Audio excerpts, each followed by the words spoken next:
Antonio Guterres se convertirá en el primer secretario general de la ONU en visitar Siria desde 2009. Tiene previsto reunirse con autoridades y respaldar los cambios políticos en el país. El Consejo de Seguridad debatió el martes la situación sobre el terreno en Siria en medio de informes sobre un ataque israelí en territorio ocupado. La reunión se produce tras las conclusiones de los investigadores independientes de la ONU, según las cuales las condiciones de seguridad siguen siendo frágiles en el sur, mientras Antonio Guterres se dirige a Damasco para realizar su primera visita al país como secretario general a finales de esta semana. La visita fue anunciada por Claudio Cordón, enviado especial adjunto del secretario general para Siria, quien informó al Consejo desde Damasco el martes. Durante la reunión, los responsables de la ONU destacaron que la transición política del país ha alcanzado un hito institucional con la creación de una Asamblea Popular y un Tribunal Constitucional Supremo. Sin embargo, aunque la situación ha mejorado, las necesidades humanitarias siguen siendo enormes y no cuentan con la financiación suficiente. También destacaron que 2/3 de la población siria necesitan ayuda, dado que el llamamiento humanitario de la ONU cuenta con una financiación inferior a 1/3 y que la ayuda alimentaria se ha reducido drásticamente. Los organismos solicitan ayuda financiera urgente para reforzar el apoyo a las personas necesitadas en Siria. Antonio Guterres se convertirá en el primer secretario general de la ONU en visitar Siria desde 2009. Tiene previsto reunirse con autoridades y respaldar los cambios políticos en el país. Al caer la noche, la multitud que se había reunido en la plaza para mostrar su solidaridad con la familia de Abderrahim Fakir, el hombre de 42 años que falleció el domingo en Bolonia mientras era reducido por la policía, se enfrentó a las fuerzas del orden. Los informes iniciales indican que 11 personas sufrieron heridas leves. Mientras tanto, las imágenes de Fakir se han vuelto virales en todo el mundo y los ministros Nordio y Piantedosi se han visto obligados a negar públicamente que exista en Italia un modelo similar al del AIS. La Agencia de Seguridad Alimentaria de la Unión Europea ha reducido el nivel de ingesta diaria segura de TCA, el denominado químico persistente que se encuentra ampliamente en el agua potable. La EFSA indicó que los valores actualizados se basan en nuevas evidencias que demuestran que el TCA altera los niveles de una hormona producida por la glándula tiroides que desempeña un papel importante en la regulación del organismo, entre otros efectos. El TCA se utiliza en una variedad de productos, desde utensilios de cocina y dispositivos médicos hasta equipos de defensa y energías limpias. Sin embargo, su uso puede conllevar riesgos para las personas y el medio ambiente, incluyendo la fauna silvestre. Según la EFSA, el TCA puede formarse cuando las sustancias PFAS se descomponen, incluidas ciertas sustancias activas presentes en los plaguicidas. El TCA puede acabar entonces en las aguas subterráneas, el suelo y los cultivos alimentarios. Los Estados miembros de la UE están obligados a controlar los niveles en el agua potable, mientras que otros programas de control monitorizan los niveles en los alimentos. Cotignac, en el corazón de la Provenza, a menudo galardonado con el título de El pueblo más bonito de Francia, hoy arde lentamente, cubierto de cenizas por los incendios forestales que arrasaron esta localidad, devastando a los habitantes de este espectacular pueblo medieval encaramado en un acantilado.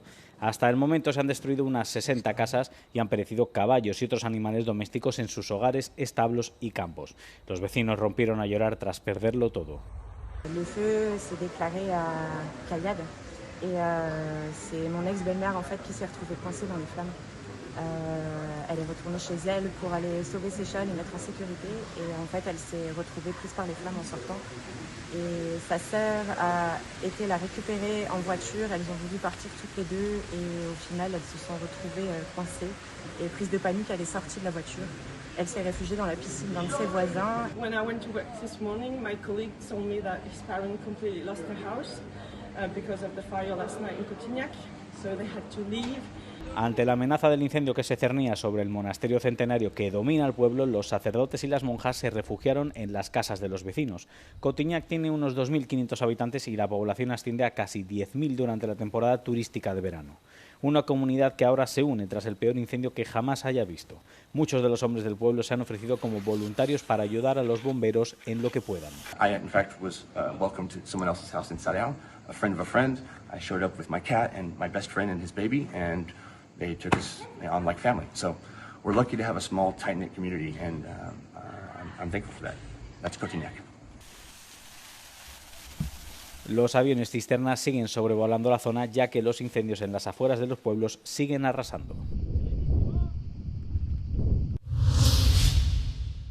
La ministra de Transición Ecológica de Francia seguirá en su cargo a pesar de su oposición a un proyecto de ley que permite volver a utilizar pesticidas nocivos para las abejas. Monique Barbeau presentó su dimisión al presidente francés el miércoles, pero Emmanuel Macron la rechazó. La ministra seguirá en su cargo debido a la urgencia de hacer frente a las consecuencias del cambio climático, que están afectando gravemente al país, según ha informado su oficina. El martes el Parlamento aprobó el proyecto de ley agrícola de emergencia del gobierno. Este incluye la reintroducción con carácter excepcional de determinados pesticidas autorizados en la Unión Europea pero prohibidos en Francia. La ministra considera que este cambio de rumbo constituye un retroceso medioambiental. La ley prevé la posibilidad de que la Agencia Nacional de Seguridad Sanitaria y del Medio Ambiente reintroduzca el acetamiprid y el flupiradifurona bajo ciertas condiciones para varios sectores en dificultades, en particular los de la avellana y la remolacha azucarera.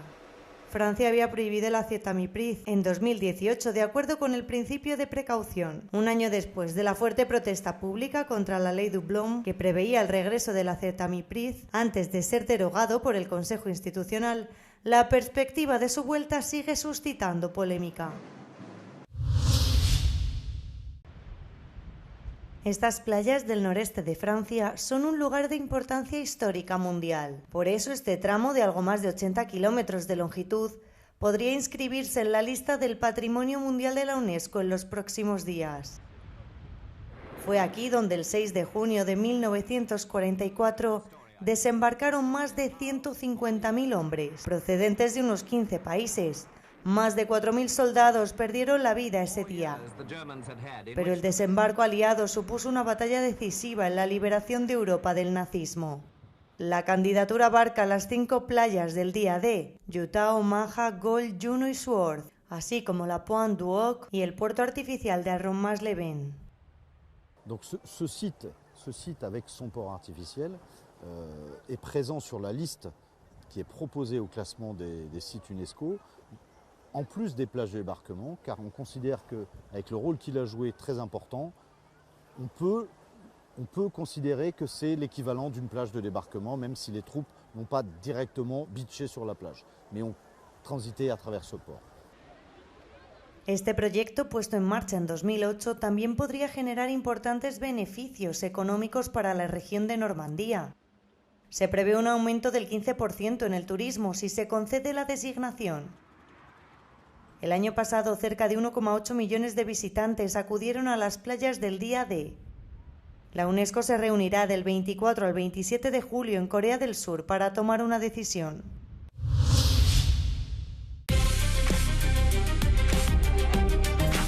Welcome to theCUBE, Euronews' fact-checking show. Have you seen this fake Euronews video that's been doing the rounds on social media? It claims that Ukraine's Anti-Corruption Bureau, or NABU, is investigating President Volodymyr Zelensky's parents over an illicit $11 million that appeared in their bank account in 2025. It uses the branding of Europe Today, Euronews' live morning show, to report on the supposed investigation, alleging that Zelensky's parents described the funds as a gift. However, not only is the video fake, but the whole story is too. Euronews did not produce this video, and if there were room for any doubt, you can tell that the voice narrating the report was AI generated, and there's no trace of any such story on Euronews' website. The video also cites an article by the news outlet Ukrainska Pravda, which supposedly describes the alleged investigation, but this is also fake and can't be found anywhere online.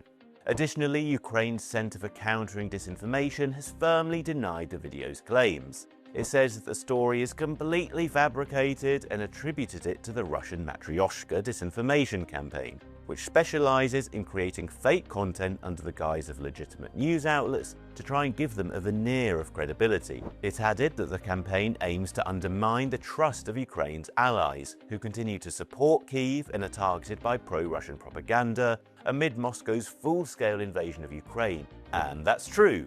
Here at theCUBE, we've debunked various fake videos and articles spread by the Matryoshka campaign before.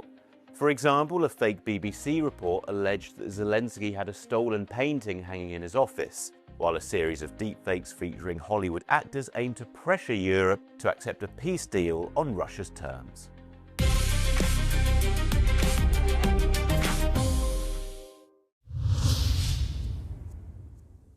¿Cómo cambia el nuevo sistema fronterizo los viajes de los británicos?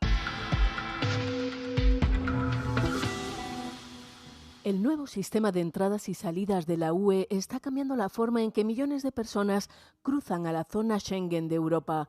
En pleno funcionamiento desde abril de este año, sustituye los sellos en el pasaporte por registros digitales de entrada y salida, utilizando datos biométricos como huellas dactilares e imágenes faciales para registrar a los visitantes de corta estancia. Desde el Brexit, los británicos se encuentran entre los viajeros más afectados por el nuevo sistema. Una nueva encuesta de YouGov revela que el 75% de los británicos había oído que este sistema podría provocar esperas más largas en las fronteras. Entre quienes viajaron desde la entrada en vigor del sistema, el 36% dijo haber hecho cola para facilitar información biométrica, el 30% tuvo que esperar en el control del pasaporte y el 37% no experimentó ningún inconveniente. En general, el 53% afirmó no haber tenido ninguna repercusión en su viaje, el 27% señaló una mayor duración y un 19% sintió estrés o ansiedad. De cara al futuro, los datos sugieren que la mayoría de los viajeros se están adaptando en lugar de cambiar sus planes de vacaciones y sigue teniendo previsto viajar a Europa como de costumbre, aunque requiera más tiempo pasar los controles, lo que significa que aunque el sistema esté cambiando, ha tenido un impacto mínimo en el interés por viajar a Europa.